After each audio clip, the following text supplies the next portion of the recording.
People think when you have to change, you have to start with big steps, monumental steps. But here I have a book where the author is talking about small baby steps. Just changing yourself every day by 1%. 2 push-ups every day. Read 1 page every day. Just get up 5 minutes earlier than your usual time. Hello everyone, welcome back to my channel. My name is Mehek. I hope you guys are all fine, and like always, I also hope that you guys are reading. Back with the book of the week, which probably most of the readers, and in fact non-readers also, because the book was so famous, have already finished reading this book. The book is Atomic Habits. It's by James Clear. That's how it looks. It's a paperback. Now, before I talk about the plot of the book and the key learnings, as you can see, I have folded quite a few pages that I really want to share with you guys, which I think will also stay back with me. I want to talk quickly about the author. So, James Clear is a notable author. He's also a speaker, and he is also an expert on habit formation. He really helps people in forming good habits and breaking bad habits. He also helps in continued development, and in fact he really got famous with his newsletter. So he has a really popular newsletter that you can visit on his website James Clear, and you can find out about it. And in fact he has 100,000 subscribers already. Now this book is a compilation of scientific research and his own personal experience of how one can form habits and how one can change habits, how one can break from bad habits. So this book is a compilation of it. Now, Atomic Habits, as you see the line here, tiny changes and remarkable results. If I have to probably explain or summarize this book in 1 or 2 lines for you, it would just be about, what I said in the start of the video, that when we are thinking about changing or achieving something or making a difference, we need to think small. We need to start with small steps.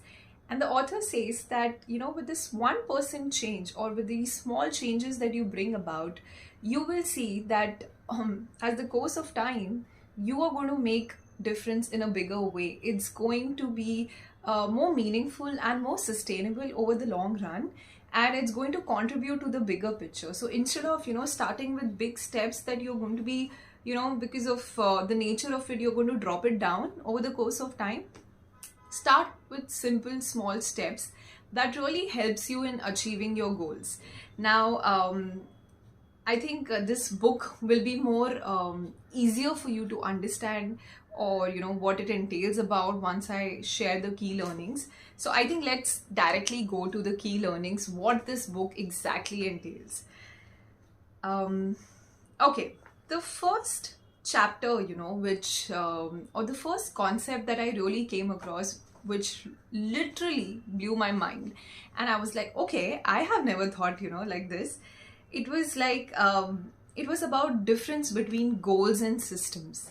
Now the author says that if you want better results, then forget about setting goals. Focus on your systems instead. Now, just to give you an example, which the author has shared in the book, if everyone wants to, if everyone has a goal of winning the Olympics, why only we have one Olympics winner? That's because the system of every person is different. So we always go after the goals. I want to become fit, or I want to come first in class. Instead, we should be chasing the system. How do I come first in class? By taking down my notes, by doing my homework on time, by prepping well before the exams, and by putting in extra time in my study. So this small daily habits, or the small systematic changes that we bring, contributes ultimately to changing our habit, or forming our goal, which is coming first in the class. So I think that was a really defining moment for me in the book, understanding this difference between a goal and system. Like, your goal would be to lose weight. That's fine, but how are you going to do it if your system is not proper, of eating healthy, working out on time, etc.? Then you're not going to achieve your goal. So start chasing your system and improvising your daily habits. So he gives an example. The goal is to not read a book. The goal is to become a reader. This one is my favorite. The goal is not to run a marathon, but the goal is to become a runner. And you will realize it's almost like, you have to fall in love with the journey than the destination. Moving on. Again, an important concept that the author has discussed is about the habit stacking. So if you want to form new habits, sometimes it's difficult to form new habits which are good for us.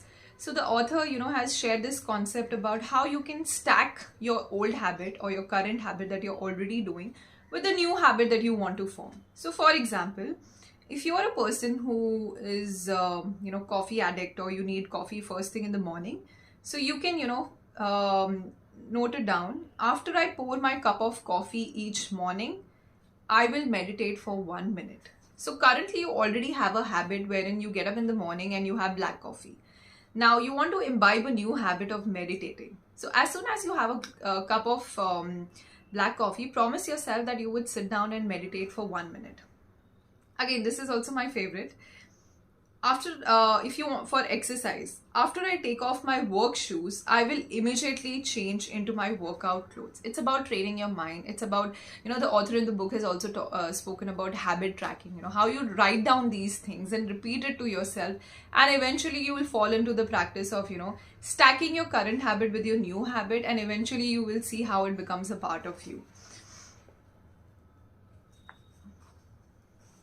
Again, he's talking about how if you want to achieve good habits, it's not about becoming a disciplined person. In fact, it is about, having a disciplined environment, how you have to create a disciplined environment. For example, if you're a person who wants to get up in the morning and go for a walk or run, what are you doing a night before to prep yourself? Are you, putting out your workout shoes, have your workout clothes ready, on your table or next to your bed? So it's important about creating this disciplined environment around you rather than, thinking, oh, I'm going to suddenly become a disciplined person, because that's not how it works. So again, he's, talking about the bad habits. How you cut bad habits is by reducing exposure. So he says that, your bad habits are a result of certain cues. So the whole idea is that you cut down these cues in order to, reduce or just cut away your bad habits. So again, example, if you can't seem to get any work done, leave your phone in another room for a few hours. I mean, how many of us have realized that, if we just forget about our phones and put it in another room, we just get our work done more quicker. So again, he's saying that if you're continuously feeling that you're not enough, stop following influencers or social media accounts that make you feel like that. If you're wasting too much time watching television, move the TV out of your bedroom. I remember me and my husband, we always talk about, how we should never have a television in our bedroom, because that's going to make us waste time watching television, because right now it's in the hall, and in the night when you can't sleep, you can't binge watch because you have to go all the way out and sit in the dining room and you're not as comfortable. And again, he says, if you're playing too many video games, unplug the console and put it in a closet after use. If you have a video game that's already plugged in, it's easy for you. There is a cue for you that the video game is there and already plugged in. You will be motivated to fall in that trap. Again, he talks about that how, our habits are one of the ways they are also formed is how when we imitate the people close to us. So either it is people who are close to us, either people who are powerful, or someone we look up to, and this made me, he says that we pick up habits from the people around us. And this made me think of this quote, which I think you would have, I can't remember who shared this, but you must have heard of it, that you are or your personality is kind of a reflection of the 5 people you spend time with. So usually they say your close circle is these 5 people that are really close to you. They could be part of your family, friends, work colleagues, etc. But the 5 people you most spend time with somehow kind of reflect the person you become or you are. So that's why it's very important that you choose your close circle with a lot of thought. Again, there is a chapter with a lot of scientific research and practical tips where the author has shared, that sometimes doing habits or falling out of bad habits requires a lot of training to your mind. Whenever we have to pick up new habits, it's a lot of convincing. It takes time. And similarly, if you have to give up on a bad habit, again, it's a lot of convincing to your mind. So he's saying how to reprogram your brain to enjoy hard habits is if you can make hard habits more attractive, if you can learn to associate them with a positive experience. So for instance, we often talk about everything we have to do in a given day. Like you commonly say yourself that you have to wake up early for work. You have to make another sales call. You have to cook dinner for your family.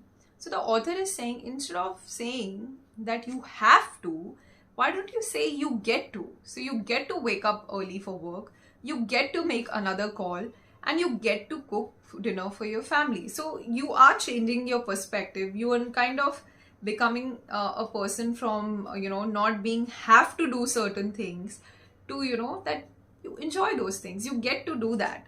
Like there's a very interesting example here. So instead of, saying that I'm nervous, you can train your brain and say things like, I'm excited and I'm getting an adrenaline rush to help me concentrate. So there's one more example here. I need to go run in the morning. So we often say, in the night that I need to go to run in the morning. Instead, you train your brain and you say, it's time to build endurance and get fast. So by, changing the way you frame your sentences, the way you say things out loud to you can also have an impact on your brain. Again, the author has spoken about the difference between motion and action. Motion is more when we decide to do a certain thing, but action is when we go and actually take steps. So he's saying that if I actually eat a healthy meal, it's action. Whereas if I just keep thinking about it, write down articles, read articles, download healthy apps, etc., that's just motion. Again, he's saying that, it doesn't matter how many times you go and talk to your personal trainer. That is a motion. That's not going to set you in shape. You working out daily in order to achieve your results, that is action. That is going to get, results. Again, a beautiful quote here. If you want to master a habit, the key is to start with repetition, not perfection. Again, in this book, the author has spoken about, what is the difference between an athlete, a person who's really good at what they do. It's because they fall in love with boredom. Because the whole idea of getting good at something is how much you enjoy doing the same thing again and again, and that's the key to it. Another important concept in the book, which I really loved, I think that was so motivating. Usually, we get bogged down by something that, oh my God, I have to imbibe a new habit. How am I going to do this? But the author says, try this 2-minute rule. So when you start a new habit, it should take less than 2 minutes to do. So instead of starting with, oh, I'm going to suddenly get up and run for 30 minutes, start with 5 minutes, start with 2 minutes. So the author says, read before bed each night. This is your goal. This is what you want to do. You suddenly say, I'm going to become a reader. I'm going to start reading every night. Give yourself small goals. I will read 1 page. Do 30 minutes of yoga. Author says it should become take out my yoga mat. Study for class becomes open my notes. Fold the laundry becomes fold 1 pair of socks. Run 3 miles becomes tie my running shoes. When I read this, there is a fitness influencer that I follow, and he makes you do burpees, and all of us know that burpees are always not favorite. And I've actually fallen sort of in love with burpees because, he says that don't think about you have to do 10 burpees. My whole idea is whenever I go down on the floor, I just tell myself 1 more. 1 more. I don't think, that I have 7 more burpees to do or 5 more burpees to do. No. I just tell myself every time I come up, just 1 more burpee. And that really helps me, to kind of finish those 10 burpees. And that's the idea. I think towards the end, the author has shared a valuable advice. choose the habit that best suits you and not the one that is most popular. So sometimes we see people, like for example, there was a time, and still, when people talk about a lot of famous people, influencers, and how getting up 5 a.m. in the morning is really great. Yes, it has benefits, but question yourself, do you want to imbibe that habit because it's popular, or is it something that really suits you, or you can be really benefited? You might benefit by waking up at 6 a.m., 5:30 a.m. or 7 a.m. So choose habits that best suits you, not the one that is most popular.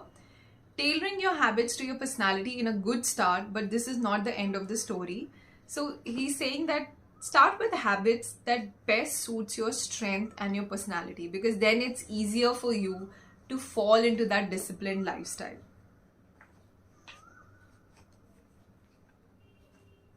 Yeah, so I had mentioned earlier, where the author is sharing about what's the difference between the best athletes and everyone else. He says that what do the really successful people do that most don't? At some point, it comes down to who can handle the boredom of training every day, doing the same lifts over and over again. Again, this fitness influencer that I follow, he talks about the same thing. It's about doing the same workouts every single day and falling in love with them, because those are the one that brings you benefit, not like trying a different workout every single day, because that's not sustainable. In continuation to that, the author has said, professionals stick to the schedule. Amateurs let life get in the way. Routine and schedule is not bad. It allows you to be disciplined. It allows you to, form good habits. And I think that is what has been the key learnings for me, or learnings that really stayed with me from this book. I think this book is such a insightful one, and what I really love is that how author has used examples, personal experiences, and some really practical tips for you to imbibe, to change your habits, to start imbibing new habits. He's actually explained how the whole process works, given you exercises, how you can start at your end. And I feel all these exercises are so meaningful. All the things that he has explained is so meaningful and sustainable in the long run.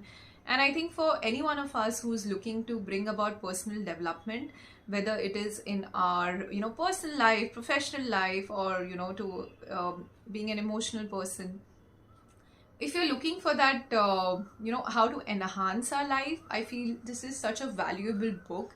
I feel for students it's such a valuable book, because it really tells you how to stick to good habits. When you're growing, you're young, you want to form good habits, and how do you form that? How do you become a lifelong learner? And I also feel that this book will really benefit someone who is on their health and wellness journey. How do you stick to goals? And in generally, I feel again this book is really helpful and advisable for people who want to break from bad habits. When I say bad habits, like poor time management skills, procrastination skills, and having bad habits that are really detrimental to your growth and to your health. So I think this book is really going to help you on how can you cut down cues to break down from your bad habits. So overall, I think it was such a valuable read for me, and I would strongly recommend to everyone watching this video, if you have read this book, please let me know in the comments what has been the most profound learning that has really stayed back with you. But yeah, that's all on this book from my end. I'm going to see you next week with another title. Till then, take care, bye bye, and please keep reading.